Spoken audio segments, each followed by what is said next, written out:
Hello friends, welcome to ETC mentor.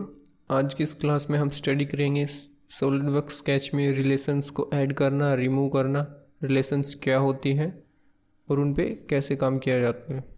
तो आइए चलते हैं कंप्यूटर स्क्रीन पे।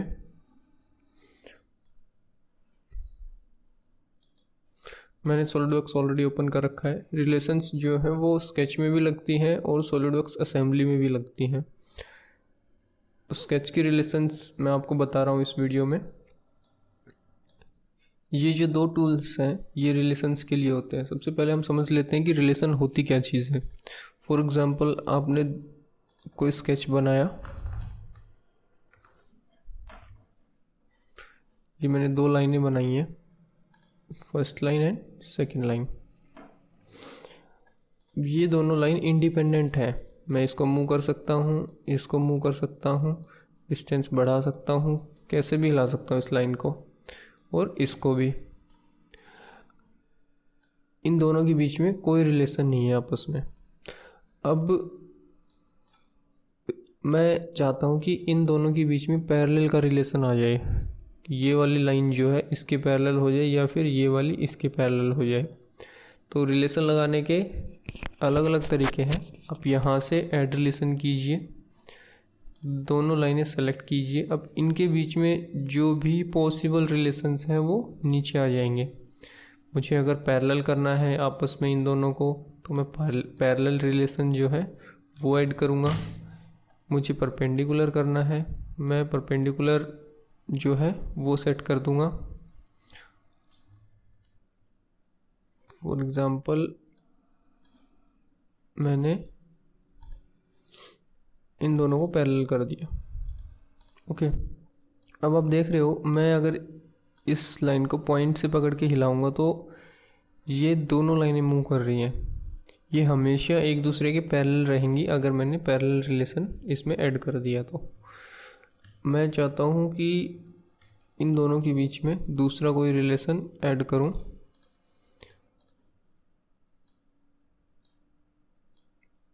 मैंने इस पॉइंट को इसके ऊपर रखा। ये फिलहाल परपेंडिकुलर नहीं है। ये अब देख रहे हो कि मैंने जैसे ही इस पॉइंट को इस लाइन पे रखा, एक रिलेशन ऑटोमेटिकली आ गया। तो सॉलिडवर्क्स में अगर आपने ऐड ऑटोमेटिक रिलेशंस चेक कर रखा है तो ये ऑटोमेटिकली अपने आप आ जाएगा इसमें। वो भी मैं आपको बताऊंगा कि कहाँ से आप इसको चेक कर सकते हो, कहाँ से अनचेक कर सकते हो ऑटोमेटिक रिलेशन को। दूसरा तरीका है रिलेशन लगाने का। मैंने सेलेक्ट की first line, then control press किए रखा एंड सेकेंड लाइन प्रेस की। ये ऑटोमेटिक प्रॉपर्टीज आ जाएंगी। परपेंडिकुलर सेलेक्ट किया। अब ये लाइन हमेशा इसके परपेंडिकुलर रहेगी। इसी तरीके से बाकी और भी रिलेशन होते हैं। हॉरिजेंटल, वर्टिकल मैं शायद ऑलरेडी आप लोगों को बता चुका हूँ।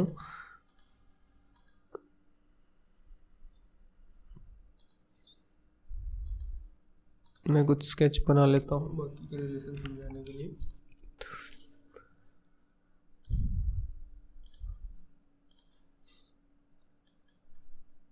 ये हॉरिजेंटल रिलेशन होता है और ये वाला वर्टिकल। अगर आपकी लाइन जो है वो हॉरिजेंटली हो गई है तो इसका मतलब अब इस पे हॉरिजेंटल रिलेशन लग गया, या फिर हॉरिजेंटल रिलेशन लग गया तो लाइन हॉरिजेंटली हो जाएगी।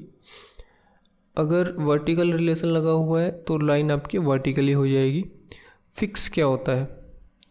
फिक्स, फॉर एग्जांपल, मेरे को ये पॉइंट मूव नहीं करवाना और ना ही किसी के साथ रिलेशन लगवानी है, तो मैं पॉइंट को सेलेक्ट करूँगा और फिक्स पे क्लिक कर दूंगा तो इसमें फिक्स हो जाएगा ये यहाँ पे, और एक फिक्स रिलेशन का मार्क आ जाएगा। फॉर एग्जांपल, मेरे को अगर लाइन भी फिक्स करनी है, मैंने फिक्स कर दिया।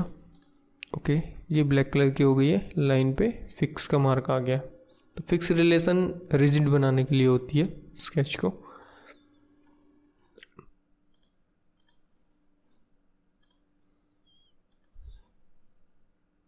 कोलिनियर का मतलब होता है एक ही लाइन में अगर एक रिलेशन मैंने किसी कंपोनेंट पे लगा रखी है और मैं दूसरी रिलेशन लगाता हूँ तो आप देख रहे हो ये रेड कलर का मार्क आ जाएगा और यहाँ पे आपको शो करेगा इंडिकेशन राइट बॉटम साइड में कि आप जो रिलेशन लगा रहे हो वो अनरिजॉल्व कर रही है या फिर अनसॉल्वेबल है, क्योंकि ये वर्टिकल है ऑलरेडी, ये हॉरिजेंटल है ऑलरेडी रिलेशन में, और आप इसको एक और रिलेशन लगा रहे हो जिसमें कि ये आपस में एक ही लाइन में होनी चाहिए कि, तो वो चीज़ पॉसिबल नहीं है, इसलिए वो रेड मार्क दिखाता है।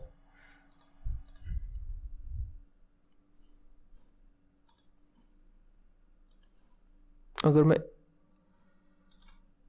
डिलीट इसके और इस लाइन के बीच में अगर ये कोलिनियर लगाता हूँ तो आप देख रहे हो ये अब एक ही लाइन में आ गई है, तो इन दोनों के बीच में कोलिनियर पॉसिबल है। परपेंडिकुलर रिलेशन मैंने आपको बता दिया, पैरेलल बता दिया। इक्वल का मतलब होता है कि आपकी जो लाइनें हैं वो लेंथ वाइज इक्वल हो जाएंगी, दोनों की लेंथ सेम हो जाएगी। फिक्स का मैंने आपको ऑलरेडी बता रखा है। एक और इम्पोर्टेंट रिलेशन है,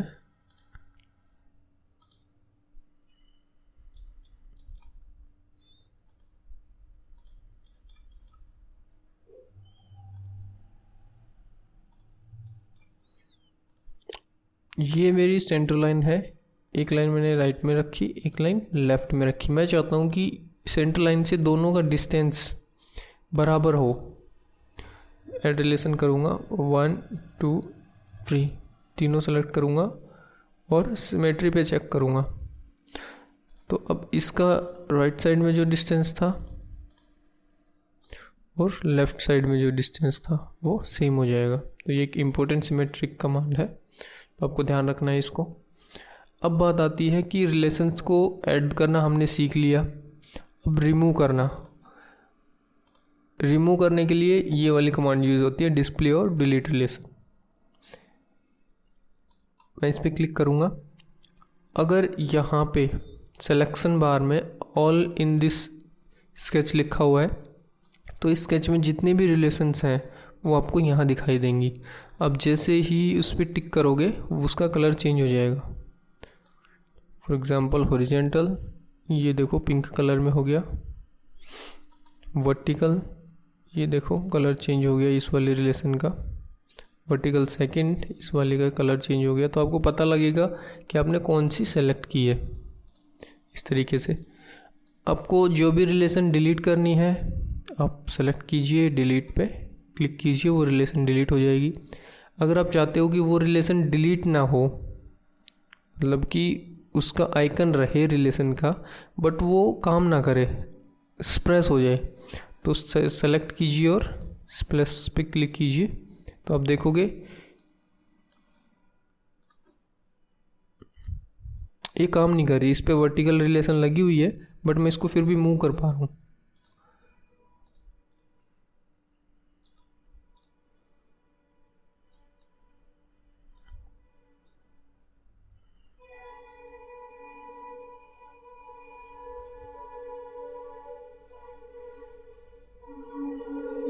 ठीक है, उसके बाद और जो स्प्रेस्ड रिलेशन है वो आपकी यहाँ पे दिखाई देंगे नीचे थोड़ी सी डल कलर में। ठीक है, उनको आप अगर आप फ्यूचर में कभी भी अनस्प्रेस करना चाहो तो यहाँ पे क्लिक करो, अनस्प्रेस करो, वो अपने आप एक्टिवेट हो जाएंगी। इसके बाद ये ऑप्शंस आते हैं सेलेक्ट करने के लिए रिलेशंस को, कि आपको कौन सी रिलेशन डिलीट करनी है, सेलेक्टेड एंटिटी के पास जो रिलेशन है उनमें से करनी है। तो ये सारी डेंगलिंग रिलेशंस जो हैं वो रिलेशन होती हैं। जैसे आपने एक 3D मॉडल बनाया, स्केच में उस 3D मॉडल का रेफरेंस दिया और उस 3D मॉडल को आपने डिलीट कर दिया, तो जो स्केच है वो हवा में रह जाएगा आपका लटकता हुआ, उसको को बोलते हैं डेंगलिंग। और जो उसके साथ रिलेशंस होंगी उनको हम डेंगलिंग रिलेशंस बोलेंगे, क्योंकि रिलेशन रहेंगी बट आपका जो उसका रेफरेंस है, जो बेस है वो गायब हो गया, तो वो रिलेशंस भी हवा में लटक रही हैं, तो उनको डेंगलिंग रिलेशंस बोलते हैं। ओवर डिफाइंड, जो मैंने अभी थोड़ी देर पहले इसी वीडियो में आपको बताया था कि जब मैं 2 रिलेशन लगाने के बाद थर्ड रिलेशन लगाता हूँ और वो अनसॉल्वेबल है, तो एक येलो कलर से और रेड कलर से यहाँ पे ऑप्शन आता है। तो अगर वो रिलेशन है आपकी स्केच में तो उसको हम कहेंगे ओवर डिफाइंड या नॉट सॉल्व्ड रिलेशन।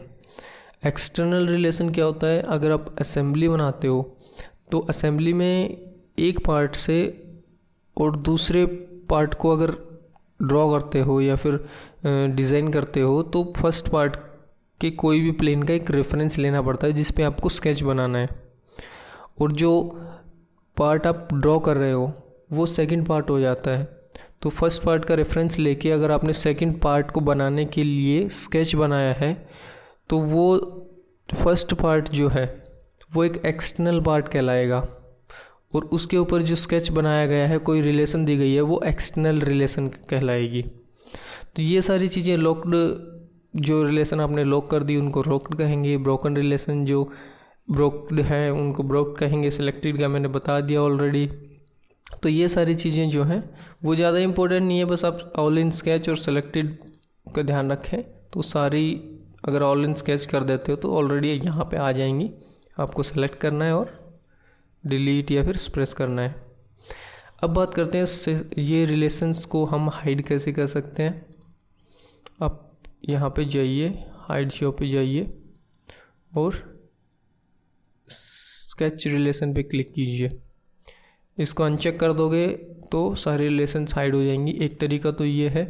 दूसरा है आप यहाँ पे जाइए और यहाँ पे क्लिक कीजिए, ये हाइड अनहाइड हो जाएंगी, क्योंकि स्केच जब बहुत कॉम्प्लेक्स हो जाता है तो ये रिलेशंस जो है वो इरिटेट करने लग जाती हैं, बहुत सारी रिलेशंस दिखाई देती हैं। तो आप हाइड अनहाइड कर सकते हो यहाँ से। और एक तरीका है कि मैं जो रिलेशंस हैं उनको ऑटोमेटिकली कैसे बंद करूं, क्योंकि अभी मैं स्केच कर रहा हूं तो ऑटोमेटिकली रिलेशंस आ रही है, मेरे को उसको रिमूव करना है।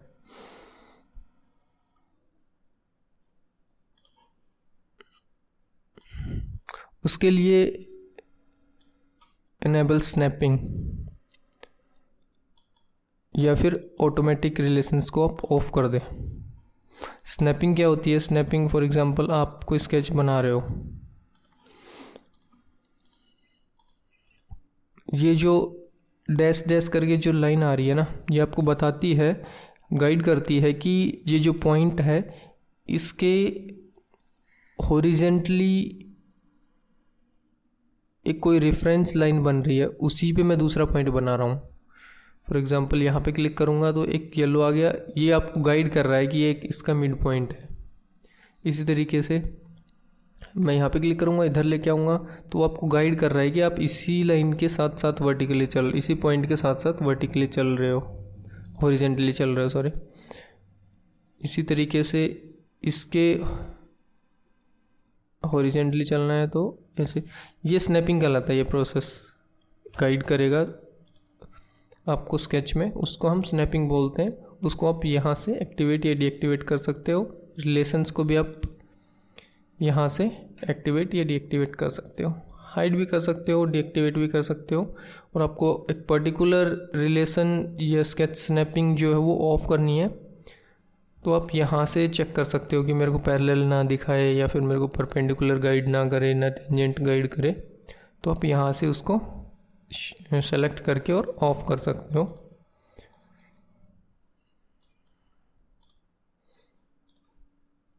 इसके बाद आता है fully defined sketch. Fully defined sketch क्या होता है कि अगर आपने कोई स्केच बनाया, बहुत बार होता है कि डिज़ाइन आप बना रहे हो तो आपने बहुत कॉम्प्लेक्स स्केच बना दिया। फॉर एग्जांपल मैंने ये कोई स्केच किया, ठीक है, ये थोड़ा कॉम्प्लेक्स सा हो गया। अब मैं जैसे ही इसको हिलाता हूँ तो 2 या 3 लाइनें मेरी डिस्टर्ब हो रही हैं, ठीक है, क्योंकि मैं इस लाइन को सिर्फ लेके आना चाहता हूँ, मूव करना चाहता हूँ। तो आप देख रहे हो कि किस टाइप से दूसरी लाइन भी डिस्टर्ब हो रही है, वो भी अपनी लोकेशन और पाथ जो है वो चेंज कर रही है। तो उसके सोल्व करने के लिए, उस प्रॉब्लम को सोल्व करने के लिए हम फुल्ली डिफाइंड स्केच बनाते हैं। मैं इस कॉम्प्लेक्स स्केच को डिलीट कर देता हूँ, सेलेक्ट किया, डिलीट का बटन दबाया, डिलीट हो गया।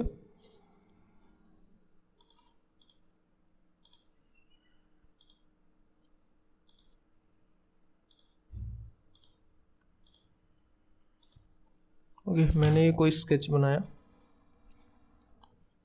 फुली डिफाइंड स्केच बनाने के लिए आपको एक रेफरेंस पॉइंट चाहिए होता है जो कि फिक्स रहे। वो रेफरेंस पॉइंट आप कोई भी लाइन बना के उसको फिक्स कर सकते हो, या फिर आप ये जो पॉइंट है स्केच का सेंटर पॉइंट, इससे डायमेंशंस दे सकते हो स्केच की किसी भी लाइन या पॉइंट की, और उसमें से एक लाइन को आप फिक्स कर सकते हो, फुली डिफाइन कर सकते हो। अब पता कैसे लगेगा आपको कि ये फुली डिफाइंड हो गई है या नहीं हुई है? उसके लिए कलर जो है वो हेल्प करेंगे आपके। अगर ब्लैक कलर से स्केच है तो वो फुली डिफाइंड हो जाएगा, अगर ब्लू कलर से है तो वो मूवेबल होगा या फुली डिफाइंड नहीं होगा। ठीक है, ओके। ये चीज़ मैंने अपने पहले वाले वीडियोस में भी बता रखी है कि फुली डिफाइंड क्या चीज़ होती है, अच्छी डिटेल से बता रखा है मैंने। अगर आपको और भी डिटेल में पता करना है तो आप वो वीडियोस देख सकते हैं। फिलहाल मैं बता देता हूँ आपको कि फुली डिफाइंड स्केच को कैसे करें एक ही बार में। अगर आप पूरे स्केच को फुली डिफाइन करना चाहते हैं तो आपको टाइम लगेगा, एक एक क्लिक क्लिक क्लिक करके और उसको फिक्स करना होगा। बट अगर एक ही बार में आप इसको फुली डिफाइन करना चाहते हैं तो आप फुली डिफाइंड स्केच कमांड पे जाएं, ऑल एंटिटीज इन स्केच को सेलेक्ट करें, कैलकुलेट करें और ओके कर दें। अब आप देख रहे हो एक ही कमांड से एक बार में ये पूरी डायमेंशनिंग हो गई है और ये पूरा स्केच जो है वो ब्लैक कलर में हो गया, फुली डिफाइंड हो गया। ओके, अगर आप ये चाहते हो कि आपका जो स्केच है, अभी मैं फुली डिफाइन करके इसको स्केच मोड से बाहर आ गया, दोबारा मैंने एडिटेबल किया, मैंने कुछ डायमेंशंस जो है वो डिलीट कर दी, ये फुली डिफाइंड अब नहीं रहा, मैं फिर भी स्केच से बाहर आ गया। अगर आप ये चाहते हो कि आपका स्केच जो है तभी डीएक्टिवेट हो जब मैं इस पूरे स्केच को फुली डिफाइंड कर दूं, तो आपको एक छोटी सी सेटिंग करनी होगी। ऑप्शंस में जाएं, स्केच में जाएं,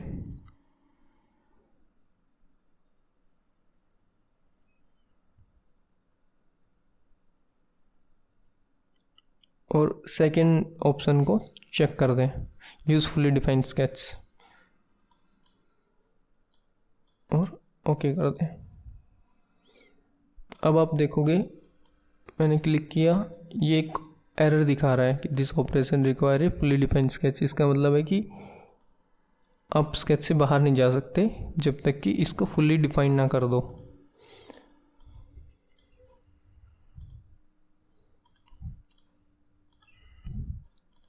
ओके, तो आपको पता लग गया होगा कि फुली डिफाइंड स्केच क्या होता है, रिलेशंस क्या होते हैं। ये दोनों जो कमांड है वो बहुत इंपॉर्टेंट है एक एक्यूरेट डिज़ाइन बनाने के लिए, तो आपको इस पर प्रैक्टिस करनी चाहिए।